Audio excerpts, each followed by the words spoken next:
Gracias por continuar con nosotros aquí en Sin Censura Televisión. Está ya con nosotros de manera virtual el periodista y amigo, principalmente amigo, el periodista Sósimo Camacho de la revista Contralínea. Muy buenas noches, Sósimo, un gusto saludarte. Gusto estar contigo, Luis Guillermo, ¿cómo te va? Muy buenas noches, gracias por pues esta charla a la que pues nos has convocado, qué gusto. Al contrario, para mí siempre es un gusto, aprovechando la ausencia de nuestro querido Vicente Serrano, pues un gusto saludarte y saludar a la gente de Contralínea, que hoy trae pues un tema verdaderamente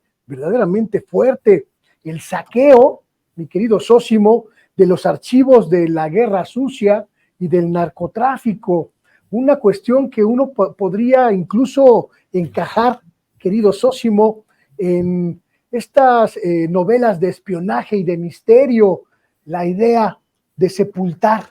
la verdad, la idea de sepultar la evidencia, incluso histórica, de nuestro país. Tremendo el caso, mi querido Sósimo. Así es, pues fíjate, Luis Guillermo, que se trata de una situación sumamente grave. Me parece que el grueso de los medios de comunicación no lo valoraron así. Ha habido un anuncio importante de esta comisión para el esclarecimiento de la verdad, que además se creó a iniciativa del presidente de la República, es decir, por orden presidencial, y que, bueno, pues ha denunciado esta sustracción de archivos y te podría ser incluso de manera masiva, Luis Guillermo, porque hay series completas que no se encuentran. Y no se trata solamente de asuntos que tengan que ver con la guerra sucia. Claro que no está ahí el reporte de todo el espionaje sobre el ZLN, tampoco está el del Partido de los Pobres de Lucio Cabañas, pero Luis Guillermo, hay otros asuntos que tampoco están y que todo parece indicar que es para proteger espaldas. No está lo del asesinato de Luis Donaldo Colosio, no está lo de la muerte de Manuel J. Cloutier, no está lo del asesinato de José Francisco Ruiz Massieu, no está una serie de seguimientos a periodistas como Manuel Becerra Costa, no está tampoco Luis Guillermo, pues los expedientes sobre Miguel Ángel Félix Gallardo y Ernesto Fonseca Carrillo, que de paso hay que decir, ellos tenían en ese tiempo credenciales de la propia DFS, de la Dirección Federal de Seguridad, y tampoco están los expedientes sobre asesinatos de integrantes de la propia DFS, del espionaje, de la policía política. Es decir, se trata de un saqueo impresionante de estos archivos, Luis Guillermo, y tendría yo que decirte que de manera pues desafortunada, tampoco sorprende mucho, toda vez que estos archivos supuestamente se iban a entregar a la parte civil del Archivo General de la Nación en 2001 y resulta que nunca se hizo esta entrega, siempre estuvieron bajo control de los integrantes del propio entonces CISEN y hoy pues se da cuenta de un faltante impresionante de este tipo de archivos. Contralínea ha hecho un seguimiento muy puntual de toda esta circunstancia, no solo en esta denuncia que presenta a través de su informe el mecanismo creado por el gobierno federal, sino también antes, mi querido Sósimo, y llama la atención ahora que se hace el recuento de estos expedientes que pues no sabemos si fueron sustraídos o no, si simplemente están escondidos o si incluso ya han sido pues destruidos, porque no sabemos en realidad qué pasó con ellos. Me llama la atención esta especie de selección de los casos que no podemos documentar, de los cuales los archivos no aparecen o están extraviados o están traspapelados, porque habla, como bien dices, de la posibilidad de una operación de silencio en torno de casos muy específicos.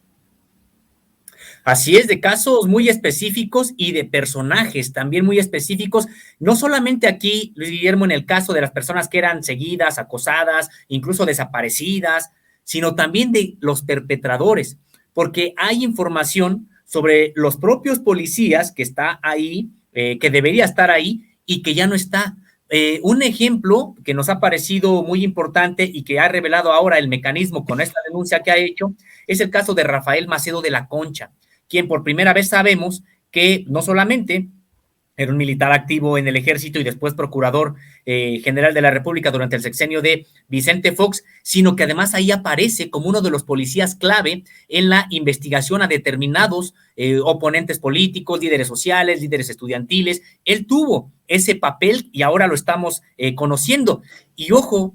con esto, Luis Guillermo, porque tú recordarás que precisamente fue bajo la administración de Rafael Macedo de la Concha, ya como Procurador General de la República, que se creó la FEMOS, esta fiscalía que tenía la idea de investigar los crímenes cometidos por el pasado. Jerárquicamente estaba subordinada al mismo Macedo de la Concha. Entonces teníamos a alguien que encabezaba supuestamente la investigación contra crímenes del pasado y ojo, hoy sabemos, resulta que él estaba involucrado en estos crímenes cometidos en el pasado. De ese tamaño es precisamente la importancia de estos documentos y también pues el que estén siendo saqueados. Mira, Luis Guillermo, de hecho, nosotros en Contralínea tuvimos la oportunidad de en 2008 revelar que estos archivos que había dicho el foxismo, que se habían entregado a la sociedad civil por medio del Archivo General de la Nación, había sido una simulación, una farsa, porque nosotros en 2008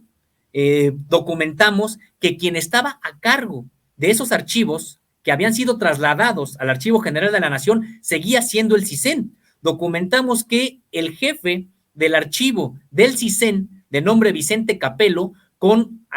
casi 50 años encabezando este archivo, había trasladado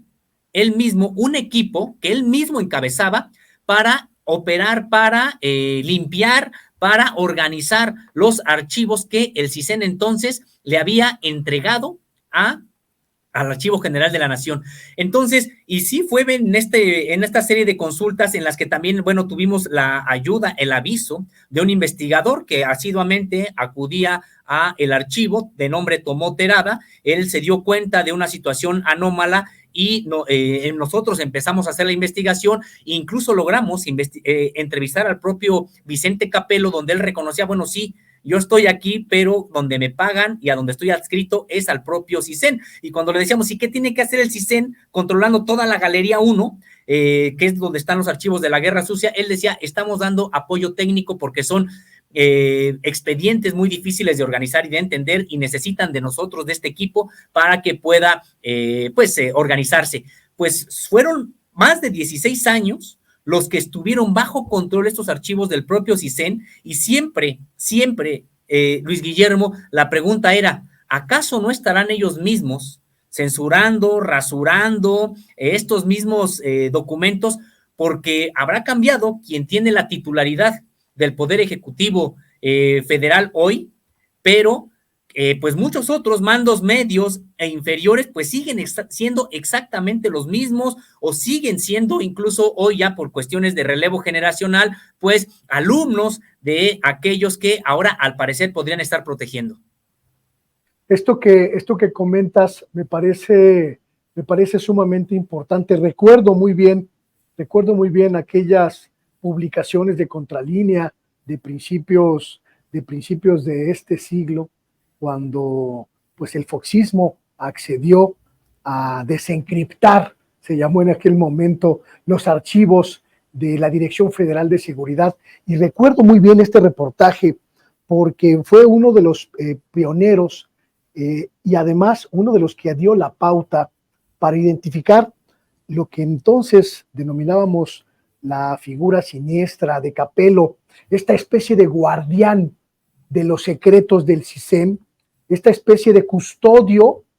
de los archivos secretos y de los silencios. Y lo recuerdo muy bien porque quienes íbamos asiduamente al Archivo General de la Nación a buscar los expedientes de la Dirección Federal de Seguridad, teníamos siempre que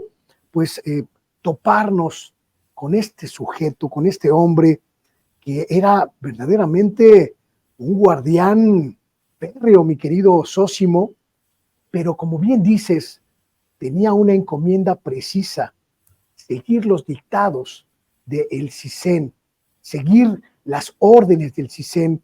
para que la revelación de las verdades siempre estuviera dirigida por los intereses de esta corporación. Y la pregunta que haces me parece muy pertinente. Las grandes estructuras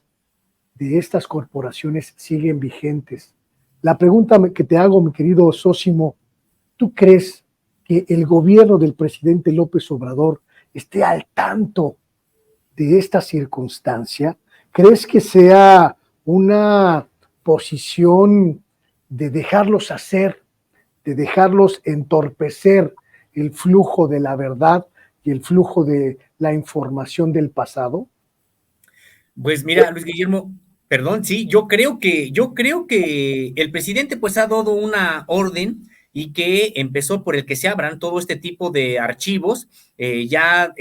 Hablaremos incluso también de los otros archivos que son los militares y que no solamente están en la Secretaría de la Defensa Nacional, sino en la propia Secretaría de Marina, de la cual nosotros apenas también dimos cuenta de la existencia de este fondo que tiene la Armada de México sobre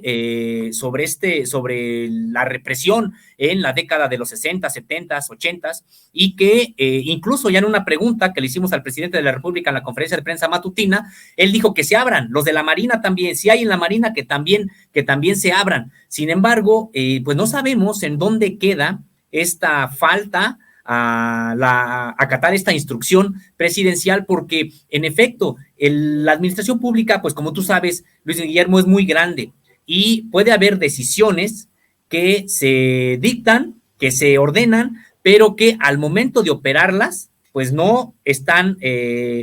no se realizan en realidad. Y a mí me parece que sí, al menos, hay una responsabilidad del propio director hoy del Centro Nacional de Inteligencia,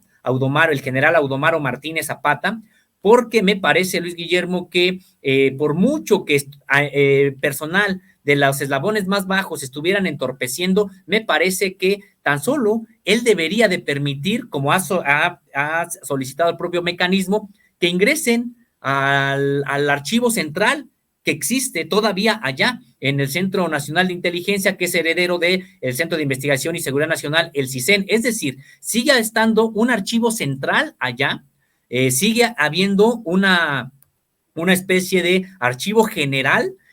al que no le han dado acceso al mecanismo, y me parece que aquí ya ni siquiera se trata de que hayan ocultado, se hayan llevado archivos, etcétera, sino que no han dado el acceso. Y habría que preguntarse por qué no dan el acceso a un mecanismo que además está coordinado por la propia Secretaría de Gobernación. Entonces, me parece que sí hay una responsabilidad en ese sentido, y sobre lo que ya comentaba sobre el papel del propio Capelo para en su momento pues integrar estos expedientes, me gustaría comentarte que pues sí tuve la oportunidad de integrar algunos expedientes en ese trabajo que varios periodistas, sociólogos, historiadores, estuvieron pues sí realizando cuando se trasladó el grueso de estos archivos allá al AGN. Pues comentar que sí, por ejemplo, tuve la oportunidad de integrar el expediente de la Federación de Estudiantes Campesinos Socialistas de México, la FECSUM, donde pues sí se daba cuenta del seguimiento, por ejemplo, a Lucio Cabañas, cuando por la cabeza de Lucio Cabañas ni siquiera le pasaba que algún día se levantaría en armas, pero ya era sujeto del espionaje cuando era secretario de la propia FECSUM. Y también, Luis Guillermo, tuvimos la oportunidad de integrar otros, pero quiero destacar en este caso el de Rubén Jaramillo. El de Rubén Jaramillo, que recordarás, pues se levantó en armas en distintas ocasiones, demandando tierra, demandando una serie de, pues sí, beneficios para la sociedad en general, de carácter social, sobre todo para los campesinos, y que fue asesinado junto con su esposa y sus hijos. Siempre se dijo que no se supo quién era de manera formal, de manera oficial. Sin embargo, en estos archivos, a través de estos archivos pudimos conocer que hubo dos testigos, niños, pastores, en ese momento, que de manera fortuita pasaron cuando el ejército estaba asesinando a Rubén Jaramillo y su familia, y los niños inmediatamente fueron detenidos por los militares. Los niños, ahí dicen los propios archivos, fueron obligados a ayudar a subir los cuerpos en unas camionetas, y lo que ocurriría después es de que se llevaron los niños una amenaza para nunca comentar eso, ni entre sus más cercanos, o pena de que les caería la muerte. Eso entonces, vimos los nombres de los niños, etcétera, y nos dio pie para que fuéramos al pueblo, precisamente allá de Xochicalco, en Morelos, y buscáramos a la familia Analco, a la que pertenecían los niños, porque estaban ahí los registros. Claro. Localizamos a dos de ellos vivos, con vida, pues ya adultos mayores, pero que habían presenciado eso, y entonces por primera vez rompieron un silencio, pues que ya duraba varias décadas, y que al principio con temor y después se abrieron y dijeron, pues sí, nosotros presenciamos el asesinato, eran militares, etcétera. Entonces se pudo acreditar, por ejemplo, esa participación militar. De ese tamaño es la propia importancia de esos archivos. Y decirte que precisamente la integración de este documento de Rubén Jaramillo, a Vicente Capello se le solicitó los expedientes. Él llevó un fajo con algunas fotografías, como la que en este momento se está proyectando. Dentro de ese fajo estaba esa fotografía, y habían varias fotografías. Sin embargo, tú recordarás cómo era el mecanismo, Luis Guillermo, y una vez que nos daban los documentos, uno tenía que ir a una fotocopiadora ahí a sacarles precisamente fotos, y resulta que cuando yo corrí a sacarle fotos ya habían cerrado la fotocopiadora. Lo que ocurrió fue que le regresé a Vicente Capello el archivo y le dije, bueno, entonces regreso mañana, muchas gracias. Al otro día que regreso, me entrega un archivo totalmente diferente, sin fotografías, o con apenas unas cuantas. Es decir, recuerdo que en la discusión ahí con él, en el diálogo, yo le decía, oiga, pero pues si ayer venían, el informe era mucho más grande, ahora ¿por qué es tan pequeño? Y yo lo que concluí desde entonces es que finalmente nos dan lo que quieren y rasuran lo que quieren, y lo demás no sabemos si se lo hayan llevado de regreso ahora al CNI, o no sabemos si se lo hayan llevado a sus casas, si lo hayan destruido, no sabemos qué fue lo que ocurrió, pero decíamos, son tan importantes esos archivos que me parece, debería de haber un pronunciamiento del propio presidente de la República para que, y además, pues una firmeza en el sentido de que se acate esa orden, porque da cuenta de un periodo muy oscuro, y del cual, pues sí, necesitamos por justicia, la sociedad mexicana, pues conocer qué fue lo que ocurrió. El informe que presenta el mecanismo, mi querido Sósimo, es absolutamente puntual en este asunto. Acusa directamente, abiertamente y expresamente a el Centro Nacional de Inteligencia, esta estructura que heredó pues a mucho del personal del CISEN, de violar la ley y de obstaculizar el cumplimiento de este mecanismo, obstaculizar el flujo de información que derive en un informe que tendrá que presentarse antes de que culmine este sexenio. Y yo me pregunto, ¿cuáles crees que sean las motivaciones de esta corporación, de esta institución? ¿Cuáles crees que sean las motivaciones de Audamaro Martínez y de la gente que está en el CNI para obstaculizar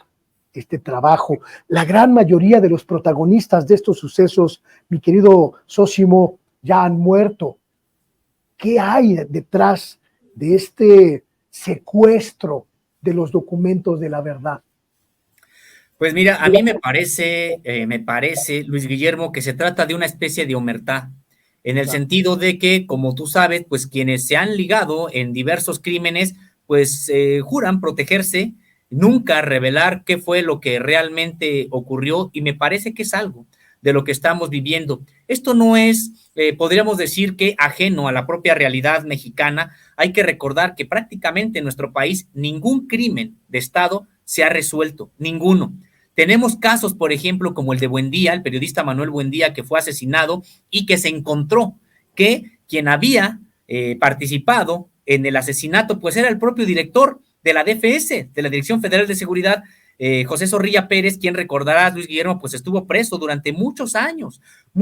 estuvo preso, y sabes, no delató a nadie, él solo asumió todas las consecuencias, y pues esto no lo puedes entender si es que no es a propósito de que sí hay algún tipo de pacto que se hizo en el pasado entre este tipo de personajes en el nunca revelar nada, y quien cayera preso o cayera en desgracia tenía que asumir el costo, probablemente a cambio de qué, pues de beneficios, no sabemos, para sus familias, para sus seres queridos, no sabemos exactamente en qué consistiría, pero sí hay una constante en todo lo que ocurrió en el siglo XX y parte del XXI en México, que siempre se han llevado prácticamente a la tumba, muriendo a veces pues de muerte natural, de enfermedades, etcétera, muchos de los perpetradores, y se llevan el secreto a su tumba. En el caso de Colosio, me parece impresionante que toda la serie haya desaparecido. Y recordarás todas aquellas inconsistencias, Luis Guillermo, que hay en torno a las investigaciones con respecto del asesinato de Luis Donaldo Colosio y también pues las acusaciones de manera directa que había en contra de integrantes del propio CISEN en este asunto, por omisión, por lo que sea, pero siempre inmediatamente se volvió la mirada al propio CISEN con respecto del asesinato de Luis Donaldo Colosio. Pues no hay nada. Entonces, con respecto de la muerte de Manuel J. Cloutier, a quien recordarás que se señala que murió en un accidente automovilístico. Así es, automovilístico, pues ahí resulta que no hay nada. Y claro, siempre quedó la duda de si en efecto él había muerto en un accidente o en realidad había sido víctima pues, de un crimen. En este sentido, por eso son tan importantes, decíamos, estos archivos, y hay otros que también, por eso considero que se están protegiendo entre ellos. Los propios archivos dan cuenta, nosotros hemos publicado al respecto, de cómo prácticamente el primer cártel del narcotráfico moderno fue creado a instancias del propio Estado mexicano. Estamos hablando del cártel de Guadalajara, que después se llamaría prácticamente de Sinaloa, del Pacífico, y con todas las ramificaciones que hemos ido conociendo. Pero recordaremos, Luis Guillermo, que este cártel en el que participaba Caro Quintero, junto con Miguel Ángel Félix Gallardo y Ernesto Fonseca Carrillo, fue utilizado, de acuerdo con información que también obtuvimos de ahí, del archivo, fue utilizado como una extensión del poder político en México para combatir a los movimientos armados que se encontraban en todo el Bajío, particularmente la Liga Comunista 23 de septiembre. Es decir, el propio Estado mexicano dio permiso a determinados grupos para que trasegaran droga, para que hicieran actividades ilícitas a cambio, me acuerdo que eso lo decía de manera textual una de las fichas, a cambio de mantener la tranquilidad en la región. Y prácticamente pues fue lo que se supo que se hizo, y claro, después también saldrían las credenciales de Miguel Ángel Félix Gallardo, del propio Caro Quintero, de Ernesto Fonseca Carrillo, como agentes de la propia DFS. Bueno, los expedientes de ellos no están. Y uno podrá decir, ¿por qué no están? Si son de narcotraficantes que ya cayeron en desgracia, que están, pues, en el caso de Miguel Ángel Félix Gallardo, pues, muy enfermo, sin posibilidades de dejar la prisión, casi está ciego, no tiene ya capacidad de movilizar a estructuras del cártel de Sinaloa. En el caso de Caro Quintero, bueno, pues ya sabemos que incluso no tiene ya la oportunidad ni de comunicarse, y entonces, en el caso de Ernesto Fonseca Carrillo, una situación muy similar a la de Miguel Ángel Félix Gallardo. Entonces, ¿por qué?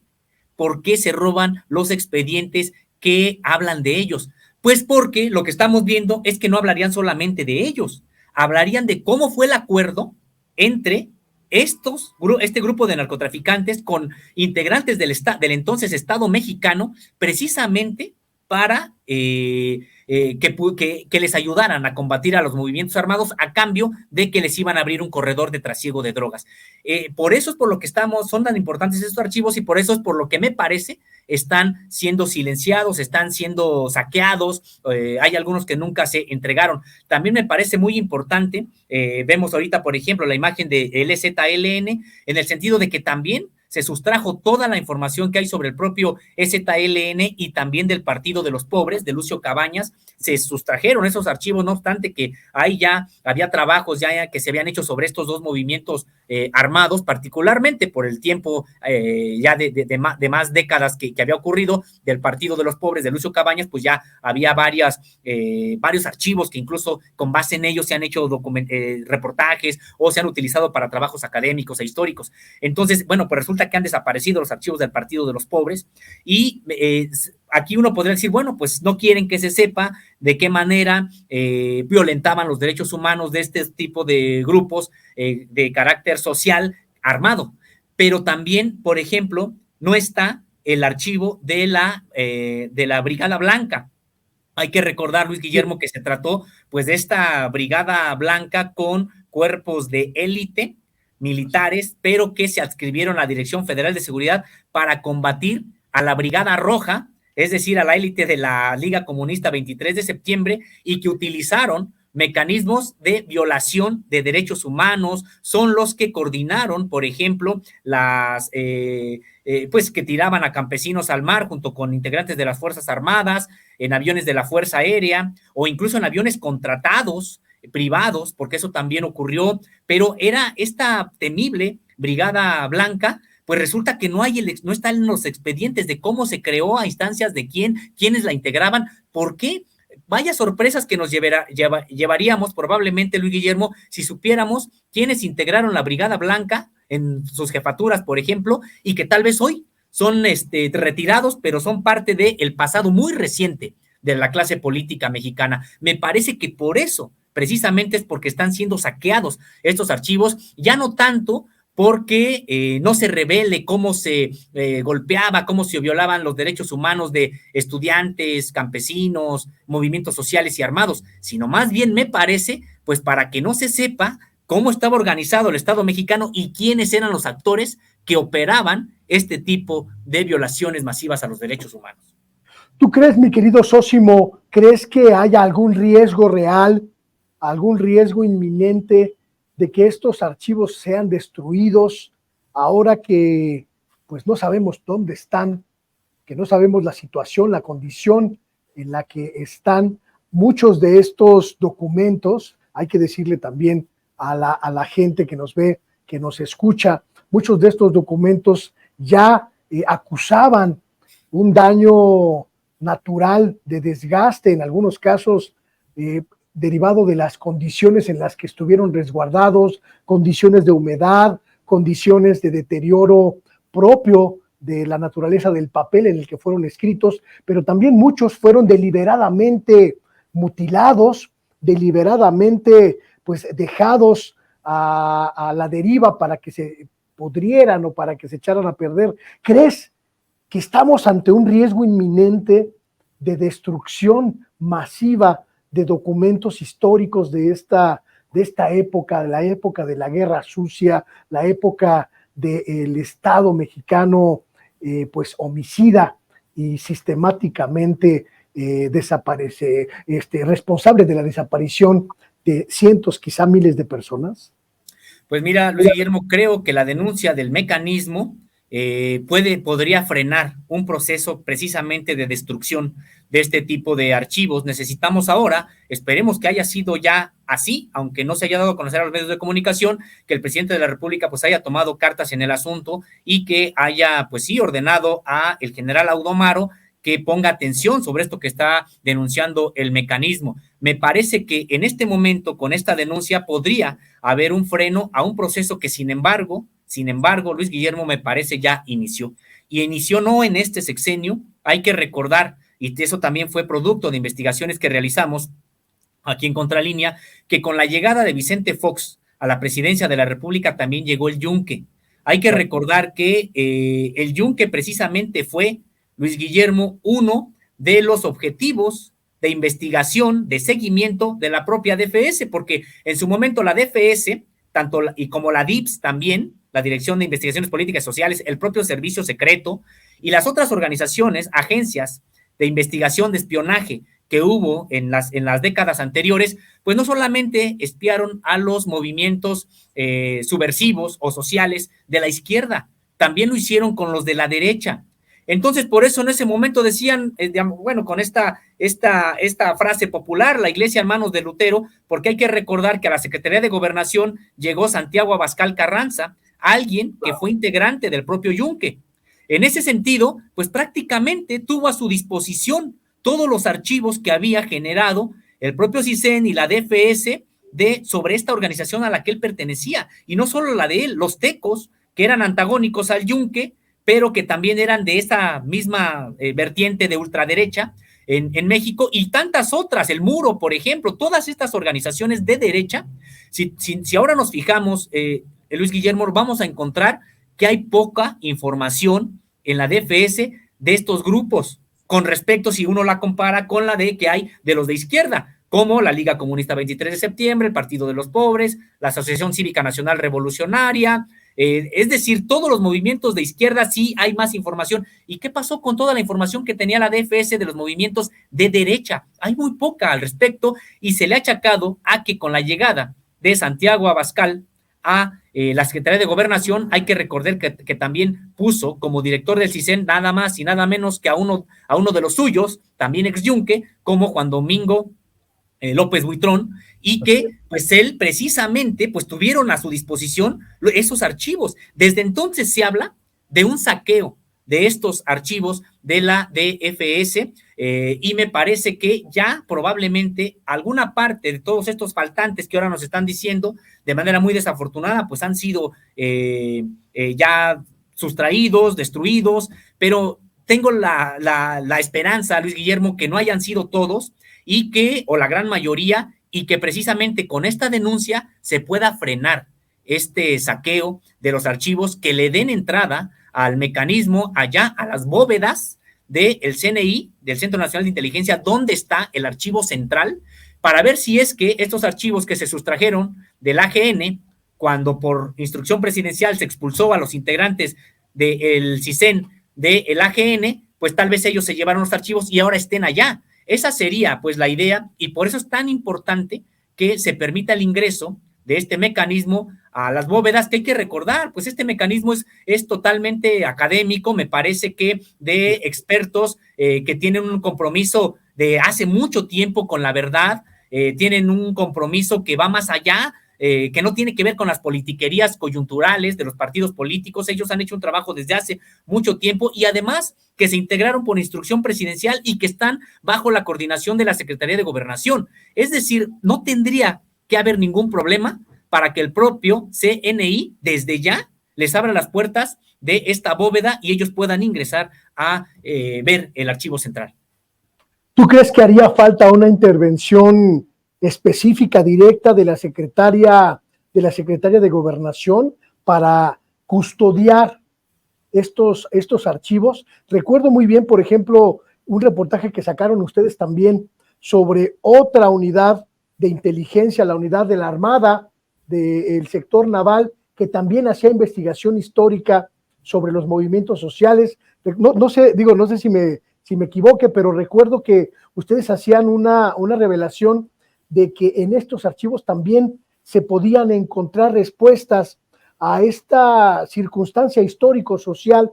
de cómo se había observado desde el Estado mexicano y desde las Fuerzas Armadas, tanto el Ejército como la Armada, la Marina, pues a estos movimientos, y explicaban con mucha claridad este momento histórico terrible, pero que tenemos que conocer a profundidad. ¿Tú crees que sea necesaria una intervención determinante de estas, en este sentido, al crear una especie de gran archivo histórico nacional que concentre todos estos documentos valiosísimos para comprendernos históricamente, mi querido Sósimo? Así es, Guillermo, pues es que me parece que precisamente esa era la idea de que los concentrara el Archivo General de la Nación, porque ojo, no solamente el Archivo General de la Nación tendría la facultad de concentrar estos archivos que provienen de la inteligencia civil, es decir, la Dirección Federal de Seguridad, la Dirección General de Investigaciones Políticas y Sociales, el Servicio Secreto, el de GISEN, el propio CISEN y el ahora CNI. Esto es la parte civil, pero también tiene facultades para concentrar archivos de esta índole que provienen de inteligencia militar, que es la sección segunda del Estado Mayor de la Defensa Nacional, y también inteligencia naval, que proviene de la unidad de inteligencia naval precisamente de la Secretaría de Marina. Entonces, me parece que además es algo que está pendiente, es algo que no se ha cumplido. El presidente de la República dijo que se entreguen ya esos archivos y que se pongan a disposición, incluso dijo ya, adelante, todos, que no haya reserva de nada. Y sin embargo, ahorita nos hemos referido nada más a la parte civil. Yo te adelanto que la parte militar está peor, porque la parte militar ni siquiera ha tenido la voluntad realmente de entregar todos los archivos. De hecho, va a venir en una plática que tuvimos con Pérez Ricard, integrante de este mecanismo, uno de los integrantes de este mecanismo, pues nos decía, bueno, este es el informe que presentamos sobre los archivos que debería de haber entregado el CISEN, CNI, pero vamos a hacer otro informe que dé cuenta de cómo están los archivos que debió de haber entregado tanto la Sedena como la Marina, y de hecho nos adelantó que de la Sedena han tenido de manera muy complicada, pero acceso a algunos archivos de la propia Sedena, pero donde no han tenido acceso de nada hasta la fecha, es en la Armada, en la Marina Armada de México. Y con respecto de estos archivos, Luis Guillermo, pues en efecto tuvimos la oportunidad en Contralínea de acceder a estos expedientes, a una parte, por supuesto, de ellos, por muy copiosa que sea, pues solamente es una pequeña parte de todo lo que debe tener la propia Armada de México, porque hay que recordarlo, siempre como periodistas, como historiadores o sociólogos, siempre se vio, pues sí, el archivo civil y el archivo militar, pero el archivo militar generalmente se centraba en la Sedena, decían, ahí está, y claro, tienen información impresionante en la propia Sedena, pero como que se dejaba de lado que hay otra secretaría militar, en este caso, que organiza y administra una fuerza que es la Armada de México. El Ejército del Mar no está en la Sedena, sino está en la Marina, y ellos también tienen labores de seguridad y defensa nacional que por lo tanto les posibilitan el hacer labores de inteligencia. Entonces, como que siempre se observó a los archivos de la DFS y de la Sedena y no a los de la Marina. Y la Marina, pues ahora que hemos tenido el acceso a algunos documentos, pues sí dan cuenta que tiene un archivo muy vasto, y a diferencia de los archivos que habíamos nosotros trabajado con respecto de inteligencia civil e inteligencia de la Sedena, los de la Marina no solamente son fichas que hayan recabado en el terreno los agentes de la propia Marina, no solamente son reportes a la superioridad, sino también son análisis que ya intelectuales de la propia Marina realizaban para interpretar la propia información. Este tipo de informes ya de intelectuales, en este caso de navales, pues han de tener sus similares, por ejemplo en la Sedena, pero de los cuales no hemos tenido noticia. Entonces nosotros ahora en la Marina, con respecto de archivos de la Marina, hemos tenido acceso a documentos que sí son de recopilación en el terreno de agentes, también investigando, espiando, etcétera, como los otros archivos que decíamos de DFS y Sedena, pero también hemos encontrado este tipo de análisis que ya hacen intelectuales de la propia Marina sobre la interpretación de lo que recogen los agentes en el terreno. Entonces, por eso también nos parecen valiosos, y sí, encontramos el acceso al que hemos tenido con respecto de esos archivos de la Marina, pues sí, provienen desde principios de la década de 1960 y hasta 1996-97, es cuando hemos tenido acceso a estos archivos que dan cuenta precisamente, pues lo último que traen es hasta el ZLN, el EPR, pero por supuesto viene también lo que ellos consideraron del Partido de los Pobres, es el caso de Genaro Vázquez, de la Liga Comunista, y también, ojo, de las normales rurales, una constante histórica, el espionaje contra las normales rurales de las tres tipos de inteligencia durante varias décadas. ¿Y en qué condiciones están esos archivos, mi querido Zósimo? Pues mira, nosotros tuvimos acceso a documentos, algunos que se ven ya muy desgastados, pero me parece que, bueno, pues finalmente, gracias a fuentes, pudimos acceder a algunos de ellos, pero me parece que podrían estar en buen estado, pero nadie ha entrado, nadie ha ingresado a los archivos, por ejemplo, de la Marina, ni siquiera ahora esta comisión. Nosotros tuvimos la oportunidad en una coyuntura que se presentó de consultarlos, de acceder a ellos, de obtener varias copias de ellos. Por supuesto que no es todo, ni mucho menos. Ellos tienen su archivo y prácticamente nadie había dado cuenta de la existencia. Ahora que nosotros dimos cuenta de ella, no, prácticamente en la conferencia de prensa matutina, bueno, pues lo dimos también, le dimos a conocer al presidente y también le solicitamos que si se podía ingresar a esos archivos. Él dijo que sí, que todo se tenía que hacer público y que habría que haber una coordinación con el Archivo General de la Nación para que esos archivos de la Marina se trasladaran al AGN. Y eso no ha ocurrido, por supuesto. No ha ocurrido, así es, pues no ha ocurrido. Es un asunto súper interesante, mi querido Zósimo, el que plantean, porque va de por medio, pues, el esclarecimiento total y absoluto de nuestra verdad, de nuestra realidad, de nuestra historia, y además el hecho de identificar a estos guardianes del silencio en las instituciones. ¿Qué otros temas están preparando? ¿Qué otros temas nos van a presentar, mi querido Zósimo, en las próximas semanas? Pues mira, antes de pasar ese tema, nada más se me había olvidado decirte algo. Fíjate que no solamente está el caso de este policía de la DFS, Rafael Macedo de la Concha, que pues ahora sabemos que era un integrante de la DFS y que ya no se supo nada después de ese pasado de él y que después encabezaría una comisión, bueno, como Procurador General de la República encabezaría jerárquicamente una fiscalía encargada de investigar los hechos en los que él era partícipe. Entonces, me parece importante destacar este punto y decir que no era el único agente. Estaba también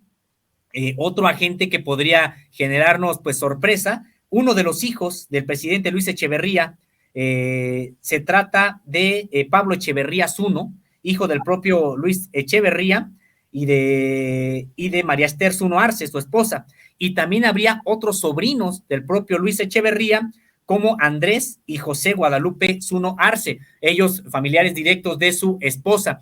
Pues es lo que me faltaba decirte sobre este tema, estimado Luis Guillermo. Pues sí, en efecto, agradezco mucho esta pregunta sobre otros temas que también estamos nosotros pues investigando, estamos en curso con una investigación sobre la comunidad de Ostula. Tú sabrás que recientemente pues han ocurrido hechos muy lamentables allá, pero que desafortunadamente no son los primeros. Me parece que la audiencia tiene que saber, tiene que conocer que lo que está pasando con comunidades nahuas de la costa de Michoacán, que pues están siendo atacadas por el cártel Jalisco Nueva Generación en una disputa de tierras, ya tiene tiempo en ese sentido, y que pues de manera reciente y pues muy complicada, el Tribunal Unitario Agrario primero había ordenado que desalojaran unas 700 hectáreas allá en Xayacalan. Yo he estado en el lugar ahí, Luis Guillermo, señalarte que ahí en esa playa prácticamente era lugar de desembarco de droga, cuando antes de que esta comunidad recuperara las propias tierras, eran lugar donde se desembarcaba droga proveniente de América del Sur y que después pues ya ingresaban a territorio nacional así y empezaban su trayecto terrestre con rumbo a Estados Unidos. Y precisamente la recuperación de estas tierras por parte de los nahuas de allá de Ostula, pues vino a generarles una suerte de terror, primero con los zetas, después con la familia michoacana en esta disputa que tienen estas organizaciones criminales por los territorios y las rutas, y ahora con el cártel Jalisco Nueva Generación. Entonces, me parece, Luis Guillermo, que esta resolución del propio tribunal pues vino a complicar las cosas porque le dio, entre comillas, la razón a integrantes de un ejido nuevo, conocido como La Placita, pero desde que históricamente, y no lo digo yo, ahí están los medios de comunicación, varios de los liderazgos de este grupo de La Placita pues se han involucrado en el narcotráfico. Entonces prácticamente hemos visto que una suerte de acompañamiento de una resolución judicial, en este caso del Tribunal Unitario Agrario, y por otro lado pues se cierra la pinza con una andanada de este cártel Jalisco Nueva Generación que pues apenas el pasado 1 de agosto secuestró a Lorenzo Froilán de la Cruz Ríos, un integrante de esta guardia comunal, y después su cuerpo sería encontrado con signos de muy lamentable tortura. No es el primer caso, como te decía, nosotros hemos estado allá, hemos documentado alrededor de 30 muertos por parte de la comunidad de Ostula en este intento por recuperar sus tierras. Ellos tienen los documentos incluso desde carácter virreinal, porque es un pueblo, por supuesto, de carácter prehispánico, y que, bueno, pues ahora tienen una situación muy, muy complicada, Luis Guillermo, y de manera muy desafortunada, pues es otro foco rojo ahí en Michoacán, particularmente en la costa nahua.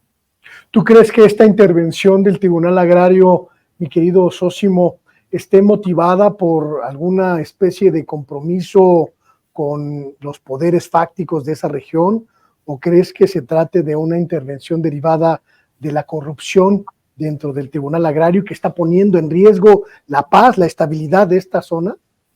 Pues mira, Luis Guillermo, pues creo que sí tiene que ser alguna de las dos opciones. Yo no podría asegurar si es que en efecto pues ha sido cooptado el juez que ha dictado, este magistrado que haya dictado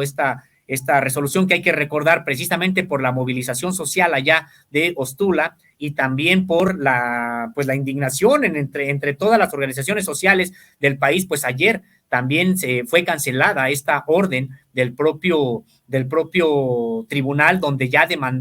ordenaba el desalojo de esas 700 hectáreas. Qué bueno que ya se revirtió desde el punto de vista jurídico en este momento, pero pues ya la intranquilidad continúa, sigue, y me parece, Luis Guillermo, que todas las instancias del propio Poder Judicial, en este caso, de este tribunal que no depende directamente del Consejo de la Judicatura, es un tribunal que solamente ve asuntos agrarios de manera específica,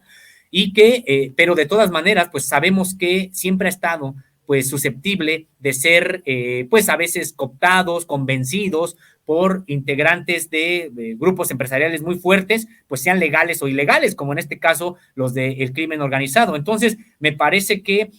sea como sea, esta resolución pues vino prácticamente a cerrar la pinza de esta andanada en contra de esta comunidad, primero por un asunto meramente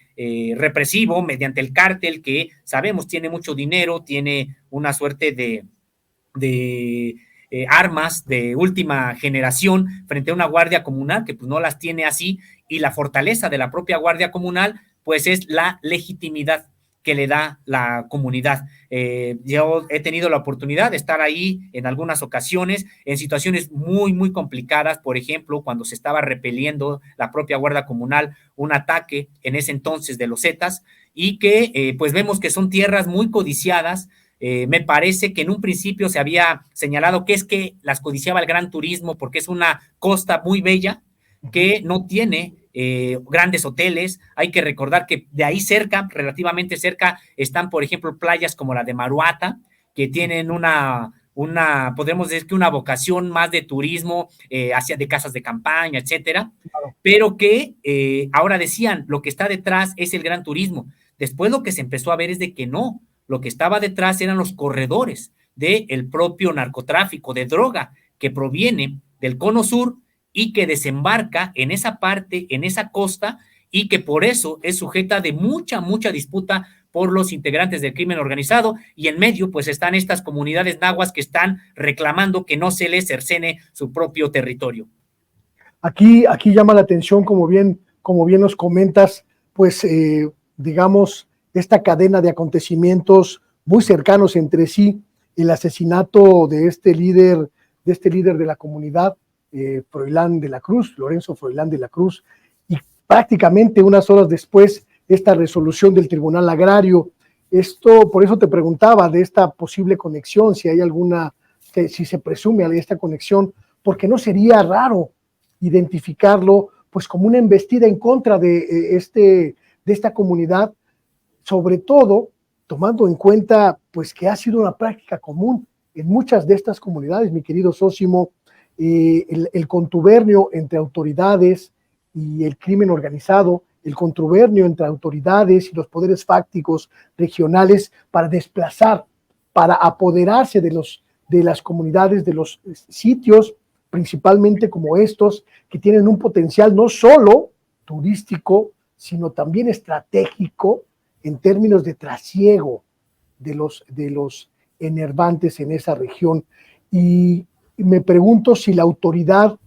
federal, la autoridad estatal, están al tanto de este foco rojo, de esta circunstancia que parece ir configurando un asunto de dificultad social. Pues sí, es decir, sí, Luis Guillermo, pues no sabemos, por ejemplo, si esté a tanto el gobierno federal, y si no es momento, pues de que lo esté. ¿En qué sentido? En el que no es la única comunidad que está en una situación muy complicada ahí, toda la costa nahua, es decir, los otros pueblos que son vecinos a la propia Ostula. Recordarás el caso de Aquila, con cuántos muertos también. Es el mismo problema, es el mismo problema. El otro es el de El Coire, y la otra comunidad se llama Pomaro. Estas cuatro, pues prácticamente están bajo un asedio que ya dura pues varios sexenios, porque en efecto no empezó aquí. De hecho, cuando nosotros empezamos a reportear este asunto, fue en el sexenio de Felipe Calderón, cuando prácticamente se vino una andanada del crimen organizado muy fuerte sobre estas comunidades, y que parecía que había un permiso para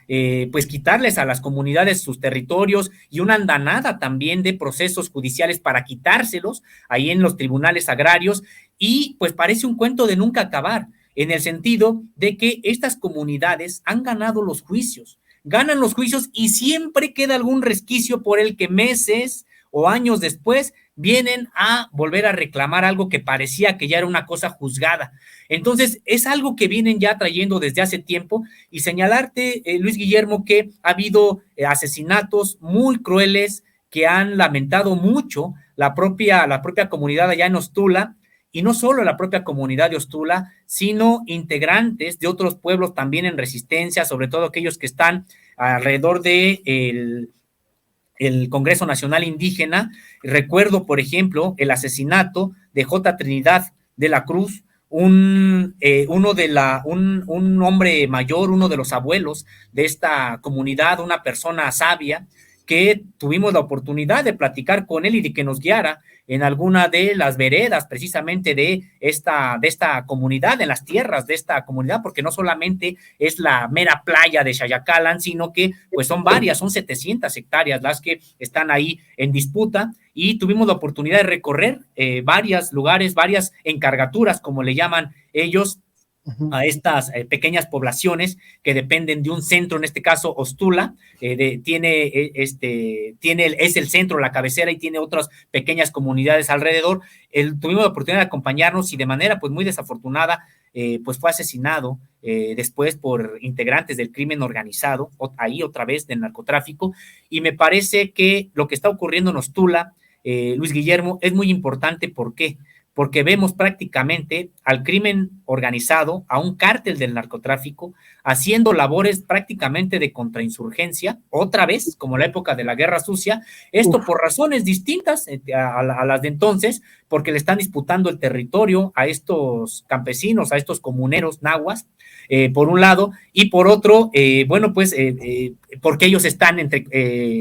tratando de apoderarse de rutas de trasiego, de no solamente en este caso, pues sí, de cocaína, de metanfetaminas, ya en menor medida de marihuana, sino incluso también trasiego de armas. También lo que ya ha ocurrido con estas rutas es de trasiego de personas migrantes, trata de personas. Entonces, pues son negocios muy fuertes que tienen estos grupos del crimen organizado, y por eso no cejan. Ahora, lo sorprendente también me parece, Luis Guillermo, es la propia determinación de la comunidad, que con todo y esta suerte de, pues ya de asesinatos, de acoso que hay, tienen una vida comunal tan fuerte, que pues les ha llevado a organizarse y a generar una policía comunitaria, una guardia comunal, y que aunque no tenga, por supuesto, los pertrechos que tienen enfrente, pues tienen la legitimidad, y también son muchos, porque es prácticamente todas estas comunidades participando de estas guardias comunales. Entonces, gracias a eso es por lo que han podido resistir, pero sobre todo decíamos, pues gracias a que tienen una vida comunal muy importante, que es heredera precisamente de su pasado prehispánico y su presente indígena. Oye, mi querido Sósimo, pero en esa región en particular, en esa entidad, se suponía, o quiero pensar que al menos en el papel así ha estado señalado, la intervención de la Guardia Nacional, de la Guardia Federal, iba a ser prácticamente quirúrgica para atender precisamente estos focos que han ido detonando la inseguridad y la violencia en esa región. ¿Han podido ustedes documentar qué ha pasado con esta intervención federal? ¿Ha sido eficaz o no? ¿O pues estamos ante un fenómeno de inoperancia o de fracaso? Pues yo creo que todavía se está afinando precisamente la manera en que debería de intervenir. Por supuesto, es urgente, y sí, no se explica y no se justifica el que no haya una intervención decisiva ahí, como también hay en la montaña de Guerrero. Es una situación muy similar la que también hemos estado ahí en la montaña de Guerrero, donde ahí hay comunidades estas también nahuas, son también comunidades nahuas, en este caso de la montaña baja de Guerrero, 20 comunidades que pues también generaron su propia policía comunitaria para expulsar ¿a quién? A los ardillos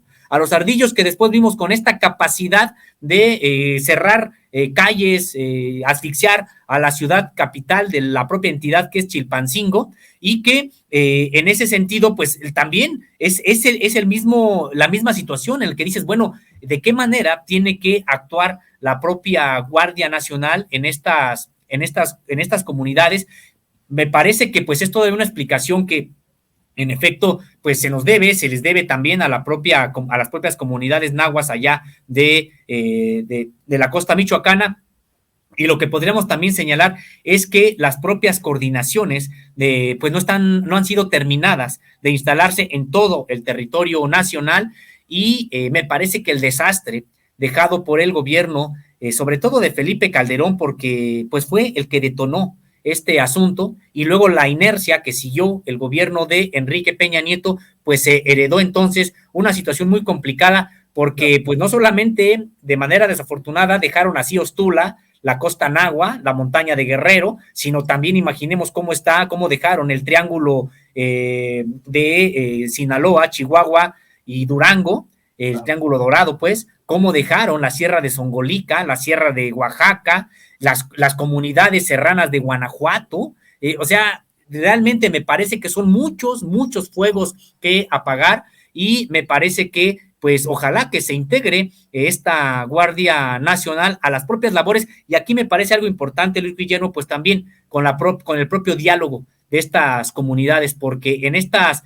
zonas la fuerza de la propia comunidad me parece que pudiera generar una coordinación importante con la Guardia Nacional, y no sabemos en qué situación se encuentre, por ejemplo, ahora, no sabemos incluso si hayan concluido ya los cuarteles que también para esa región pues están programados. Pues es un asunto sumamente delicado, querido Sósimo. Me parece muy acertado que Contralínea acompañe a estos pueblos en esta denuncia, en este llamado de auxilio que los tiene prácticamente postrados. Por un lado, el crimen organizado, y por el otro, pues al parecer, todo parece indicar, no veo indicios de lo contrario, una autoridad, en este caso el Tribunal Agrario, que está trabajando para someterlos a una presión que de por sí pues los tiene al borde de la crisis social. Extraordinario el trabajo que hacen ustedes, mi querido Sósimo, visibilizando estas circunstancias que de otra manera difícilmente podrían darse a conocer. Ojalá nos puedas compartir pronto esta investigación, que seguramente veremos en los próximos números de Contralínea. Así es, Luis Guillermo, en efecto estará ahí en la próxima semana, y otros temas que ahí estamos preparando. Y con respecto de lo que me preguntabas, mira, fíjate, en efecto, de la Guardia Nacional sí tiene un asiento ahí cerca en Chinicuila y Cualcomán, y me parece que pues tendría que generarse un diálogo con los propios pobladores y una coordinación con la propia Guardia Comunal, que esperemos frene a estos integrantes del cártel Jalisco Nueva Generación, y por otro lado, pues que también la propia justicia impere en los propios tribunales agrarios, el Tribunal Unitario particularmente, y que, pues ya dejen de darle mayores, pues podríamos decir que armas a la propia, en sentido figurado, a la propia delincuencia organizada que les está disputando las tierras a los comuneros nahuas de Ostula. Pues ahí estaremos siguiendo la investigación, mi querido Sósimo. Te quiero agradecer, a nombre de Vicente Serrano, titular de este espacio, esta conversación verdaderamente